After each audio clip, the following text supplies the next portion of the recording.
¿Cuál es la relación entre neoliberalismo y globalización? Primero veamos una diferencia medular entre el liberalismo económico clásico y el neoliberalismo. Para el liberalismo económico clásico, la idea del bien común era la piedra angular en que se sostenían sus principios. Por el contrario, el neoliberalismo deja de lado este bien común y se ancla en una idea de poder y dominio, materializando una serie de directrices económicas de índole global para ello. Pero ¿quién impone estas directrices? Hablemos del Consenso de Washington. Es un término acuñado en 1989 por John Williamson que se refiere a los instrumentos de política y dominación económica neoliberal llevados a cabo desde los años 70 con la finalidad de instaurar un sistema capitalista global cuya base fuera el libre mercado al servicio de las grandes corporaciones e inversionistas tras la caída del socialismo.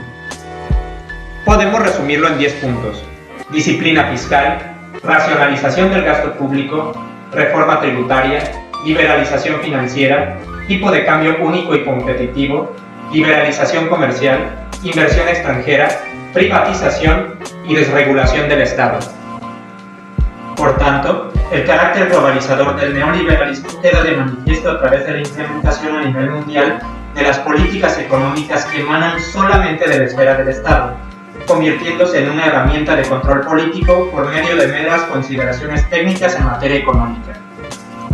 Dicho lo anterior, los organismos internacionales son las instituciones visibles en la implantación de este tipo de políticas establecidas por los estados hegemónicos más desarrollados y las transnacionales. Como podemos ver, globalización y neoliberalismo se encuentran vinculados. La globalización podríamos enmarcarla en una dimensión histórica, siendo una etapa con un desarrollo incierto a futuro. Por otro lado, la sociedad compleja en que nos encontramos inmersos está caracterizada por una serie de subsistemas actuando autónomamente. Dentro de estos podemos colocar al neoliberalismo, cuyo carácter global pretende construir mecanismos irreversibles incorporando sus principios al proceso histórico que representa la globalización. Del mismo modo que la globalización, el neoliberalismo se presenta como un fenómeno propio de la historia, siendo sin embargo solo un mecanismo de la dinámica del sistema capitalista.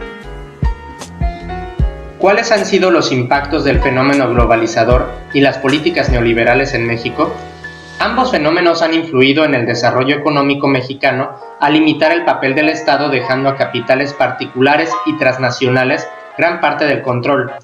Durante el proceso globalizador, el crecimiento del país ha sido más bien bajo, solo de 0.6% anual en promedio en las últimas décadas, y de igual manera el ingreso de las personas no ha sido mucho mayor que el promedio a nivel mundial. También, la privatización de empresas del Estado a precios muy bajos creó una oligarquía nacional y transnacional que ha tenido bajo control a la clase política, debilitando la consolidación democrática a través de fenómenos como la corrupción, la represión y la violencia. El Tratado de Libre Comercio aplastó al campo mexicano, dejando a los agricultores sin herramientas para competir con sus símiles subsidiados en Estados Unidos, convirtiéndose tristemente en un importador neto de productos agrícolas, culminando con la protección en 2008 a la tarifa de granos de la canasta básica mexicana como el frijol y el maíz. Otra consecuencia que padecemos en la actualidad, con cifras propias de un país en guerra, es la narcoviolencia, la cual encontró en estas políticas económicas su caldo de cultivo perfecto, socavando las instituciones políticas. El PRI perdió el control que tenía sobre los carteles y surgió una especie de narcoestado paralelo.